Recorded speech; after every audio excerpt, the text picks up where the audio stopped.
Ukraine और रूस के बीच की जंग खत्म होना तो दूर और घातक होती जा रही है। यूक्रेनी अधिकारियों ने रविवार को कहा कि रूस ने 3.5 साल से जारी युद्ध में अब तक का सबसे बड़ा हमला कर दिया है।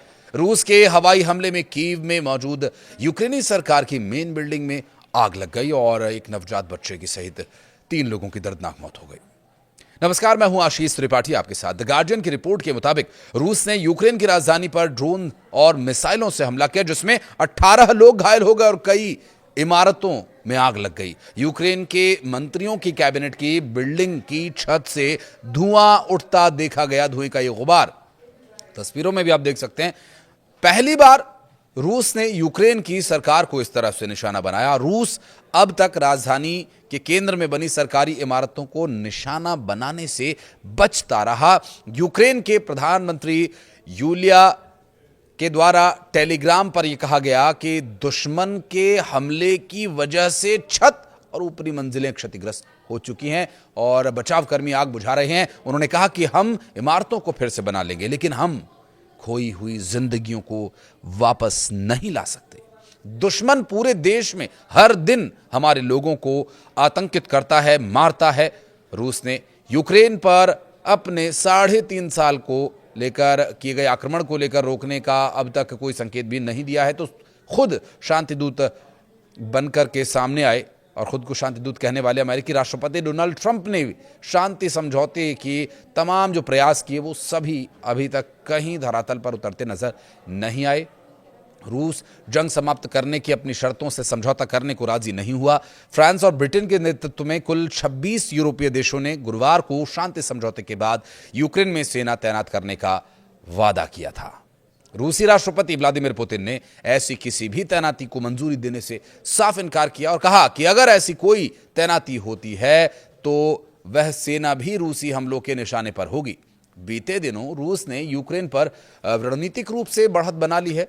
रूसी सैनिकों ने पूर्वी यूक्रेन के डोनेट्स्क क्षेत्र के मार्केव कस्बे पर कब्जा कर लिया, तो वहीं यूक्रेन ने रूस की रियाजान ऑयल रिफाइनरी और लुहांस्क में स्थित ऑयल डिपो को ड्रोन हमलों से निशाना बनाकर जवाबी कार्रवाई की। पूर्ण पैमाने पर शुरू हुए युद्ध के बाद अब यह रूस सेना द्वारा किया गया अब तक का सबसे बड़ा ड्रोन हमला है। यूक्रेन की वायुसेना के प्रवक्ता यूरी इहनात ने एसोसिएटेड प्रेस को पुष्टि की कि रविवार का हमला रूसी ड्रोन का अब तक का सबसे बड़ा हमला था। रूस ने इसके साथ ही 13 विभिन्न प्रकार की मिसाइलें भी दागी।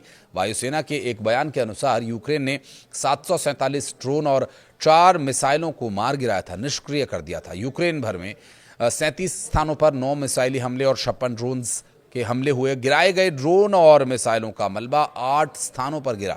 हमला इतना अधिक भयानक था कि गगनचुंबी इमारतें भी ढह गईं। कई इमारतों से आग की ऊंची लपटें उठी और काला धुआं उठते हुए देखा गया। यूक्रेनी अधिकारियों ने रविवार को बताया कि मृतकों में 1 साल का मासूम बच्चा भी शामिल है, जिसे मलबे से निकाला गया। कीव नगर प्रशासन के प्रमुख तैमूर तकाचेंको ने यह बताया कि राहत और बचाव कार्य के दौरान बच्चा मृत अवस्था में मिला था, जिससे घटना की त्रासदी और भी बढ़ गई।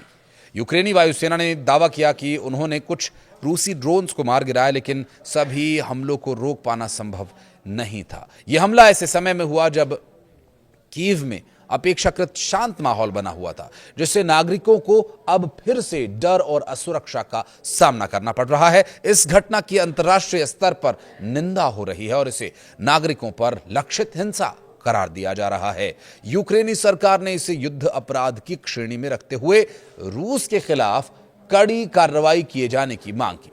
इसके साथ ही अमेरिकी राष्ट्रपति ने शुक्रवार को अपने चुनावी वादों में से एक को पूरा न कर पाने की बात को भी स्वीकार किया, जिससे उन्हें व्हाइट हाउस के सेकेंड टर्म को जीतने में मदद मिली। उन्होंने रूस और यूक्रेन के बीच चल रहे संघर्ष को रोकने में अपनी विफलता को स्वीकार किया और इसे अपने प्रशासन के दौरान संभवतः सबसे कठिन संघर्ष बताया। व्हाइट हाउस के नव पुनर्निर्मित रोज गार्डन में अमेरिकी कांग्रेस के साथ आयोजित पहले डिनर में ट्रंप ने एक बार फिर कई दीर्घकालिक वैश्विक संघर्षों को समाप्त करने में मदद करने का श्रेय लिया, लेकिन कहा कि रूसी राष्ट्रपति व्लादिमीर पुतिन के साथ अपने संबंधों के बावजूद यूक्रेन में संघर्ष को रोक पाना सबसे कठिन था। जी हां, ट्रंप ने कहा कि हमने 7 महीनों में जो किया वो किसी ने नहीं किया। हमने 7 युद्ध रोके। जिस युद्ध के बारे में मुझे लगा था कि ये शायद सबसे आसान होगा, वही सबसे कठिन निकला। रूस और यूक्रेन के मुद्दे पर मुझे लगा था कि राष्ट्रपति पुतिन के साथ संबंधों के कारण वो सबसे आसान होगा, लेकिन इससे कोई फर्क नहीं पड़ा और शायद ये सबसे कठिन ही साबित हुआ। राष्ट्रपति पद के लिए अपने अभियान के दौरान ट्रंप ने कई दावे किए थे।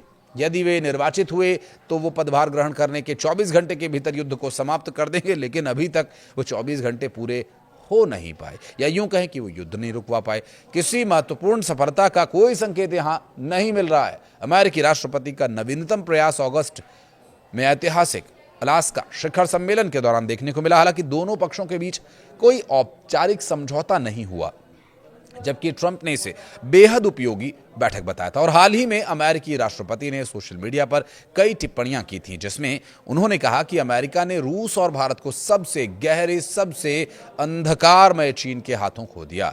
उसी के कुछ घंटों बाद उन्होंने भारत अमेरिका संबंधों को एक बहुत विशेष रिश्ता कहा और पुष्टि की कि वो और पीएम मोदी हमेशा दोस्त रहेंगे। लेकिन ये विषय रूस और यूक्रेन के युद्ध को लेकर क्या कोई बदलाव ला पाया, क्योंकि युद्ध तो अभी भी जारी है। कभी यूक्रेन रूस पर हमला कर रहा है, तो हाल का रूस का हमला काफ़ी खतरनाक है और जियोपॉलिटिकल लेवल पर इसकी निंदा भी की जा रही है। आप क्या कहेंगे? कुछ कहना चाहें तो कमेंट सेक्शन में ज़रूर बताइएगा। धन्यवाद।